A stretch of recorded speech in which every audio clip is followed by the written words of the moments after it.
Hello, Pilgrims, and welcome to the Camino News Update. It is Wednesday, April 10th, and we have a packed show for you today. It is an international show. And what is that? Is that sunshine? We have a great show for you today. We're coming from all over the world. John is in Malta, Rocco is in Japan, Lindsay's been on the Invierno, and I'm here in beautiful sunny Santiago. Now, I've got to say, this city is beautiful when it's drenched with rain, and it's beautiful when it's sunny.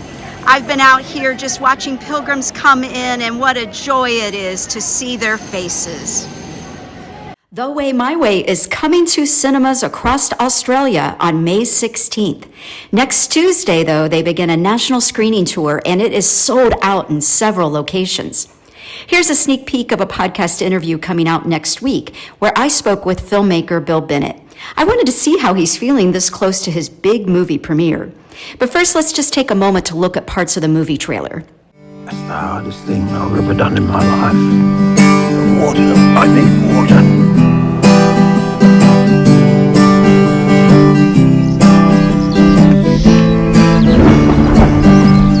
I see this walk as an 800-kilometre long cathedral. This is the Camino. Miracles happen all the time.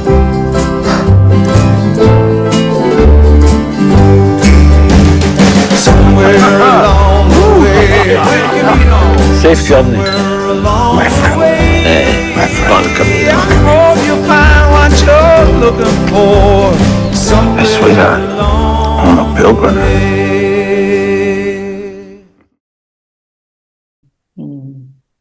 What would you say is your mission with this movie? Like, why did you want to make it?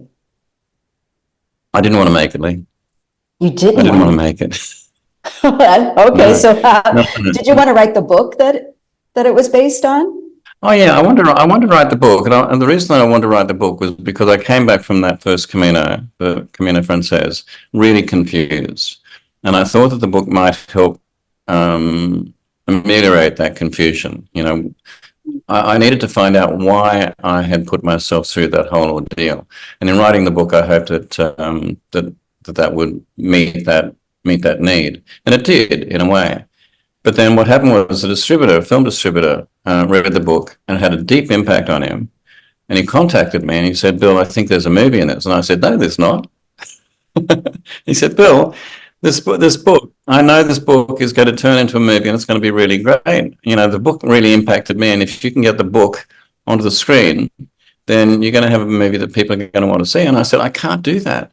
I can't make a movie about myself. It's just not possible." And how do you feel right now sitting here knowing that it's premiering next week when you didn't even want to do it, yet you did it? Well, number one, I feel, if I can say, I feel a sense of achievement in actually completing it, you know, because it's really hard to make a film on the Camino. And I realize now why there hasn't been an English language movie, not a documentary, but a movie made on the Camino since The Way, which was in 2011, I think. Yeah. You know, something like 13 years ago. And the reason that there hasn't been is because to mount a full-scale movie production, you know, and to do it on the Camino in its entirety, which is what I wanted to do. I want to traverse the entire Camino. Right. I mean, it's really hard. You've got trucks, you've got infrastructure, you know, you can't shut down the Camino because you're making a movie. You know, so I had to find a way to work within the rhythm and the life force and the energy of the Camino, if you like. You know, to tap into it, not to stop it. Not to try and I love that, to tap into it rather than to stop it. I mean, basically, I wanted to get to a point of invisibility where we melded into the energy and that current, that life force current of the Camino. We needed to meld into it and become invisible so that we became a part of it. You know, if that makes sense. Yes. Yes. And that's really hard to do. Yeah. And do you feel good about the outcome? I do. Yeah. Look, I got to say, I'm very proud of the film. I think it's a beautiful film. You know, it's I think we have managed to capture the true transcendent beauty of the Camino. And in that beauty, of course, lies the spirituality, because God lives in nature. Hello everyone, this is John in a very rainy Santiago, and as you can see from the weather forecast for the next week, it's going to be dull. Thankfully the rain's going to stop, they tell us, and thereafter the weather will improve.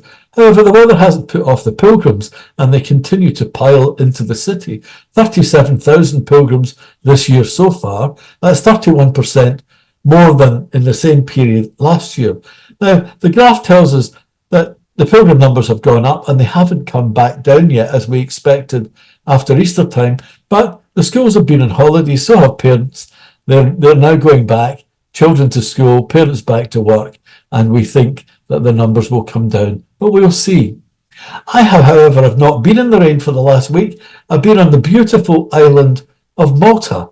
Now, the island of Malta was the headquarters for some considerable time of the medieval order, the Knights of St. John, who were formed to protect pilgrims and to care for pilgrims. So a little later, I'll tell you more about my visit to Malta and the new Camino route there. And here's Rocco. 2 plane rides, 4 trains, and now just got off a bus from Kitanabe, and I'm here in Takajiri, which is where the trailhead begins for the Nakahechi, the version of the Kumano Kodo, which I will be undertaking this week.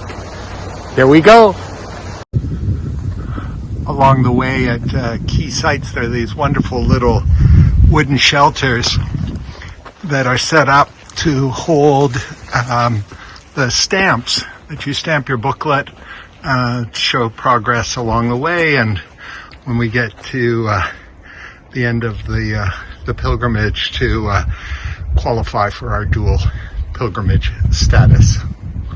Signs as to where to go are all fine and dandy, but the Kumano Kodo folks take it to another level and actually put up signs where you are not on the Kumano Kodo, and you should look around and see where the real path is.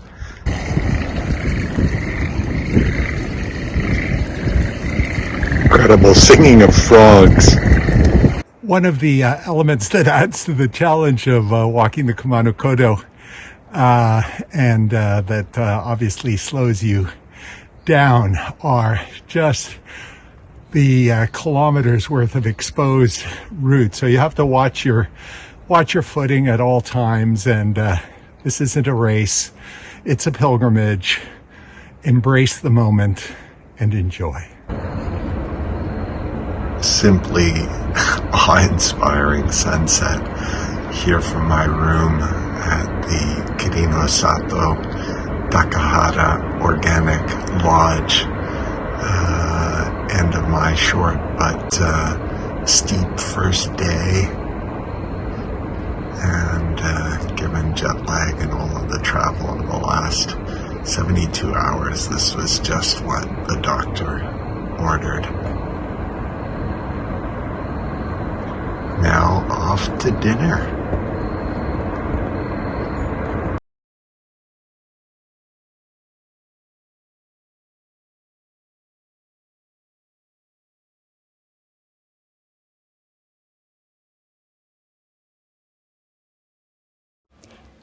Here's Lindsay.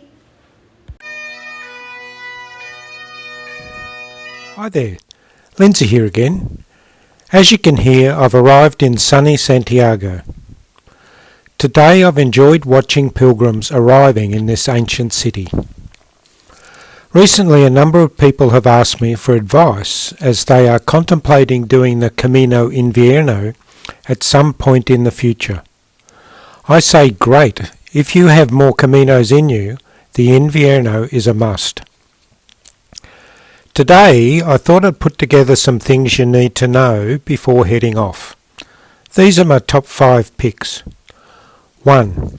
For the Galician Junta albergues, even though they have a kitchen, they do not have any kitchen utensils. which includes cutlery. However, they all have microwaves. 2. The Junta albergues do not have blankets, so you are likely to need a sleeping bag. 3. Some days are quite long between services, so be prepared to carry sufficient food and water. 4. On the Invierno, cash is king. Take lots of smaller denominations, as donativos won't be able to break €50 notes. 5.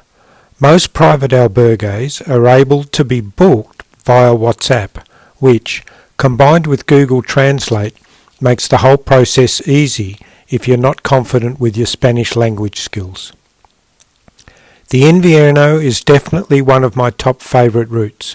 It's easy enough, beautiful, and the people are very friendly. I do hope you enjoy it. Until next time, buen camino. Here's Johnny Walker. I'm here on this very beautiful island of Malta. My first visit there, but not my first encounter with my old friend James Portelli, who's the chairman of the local Pilgrim Association, Shir Camini, here on Malta. And they've developed a Camino route, Camino Maltes. James, could you tell us about it? Sure, thanks for the invitation. It is one of the youngest, but also one of the longest Caminos, because it starts in the old town of Rabat and Medina and Malta, but then crosses Malta, crosses Sicily, Sardinia, and through Barcelona, through the Catalan Aragonese onto the Frances, all the way to Santiago. So it's 3,600 kilometers. And how much of this Camino have you walked in? I've walked Malta, I've walked Sicily, I've walked part of Sardinia, and I walked parts of Spain. So this spring I'll be continuing part of Sardinia again, and in summer I'll continue part of Spain. And James, a number of associations are developing Camino routes in their own country. For example, in England they've invented the Way of St James, but it's not an historic route. I understand that your route here is very authentic. Yes. And started with a pilgrim in the 17th century? Yes, indeed it did. The pilgrim's name was Don Juan Bennett de Córdoba. He was the custodian of St. Paul's Grotto in Rabat, just outside the old city of Medina.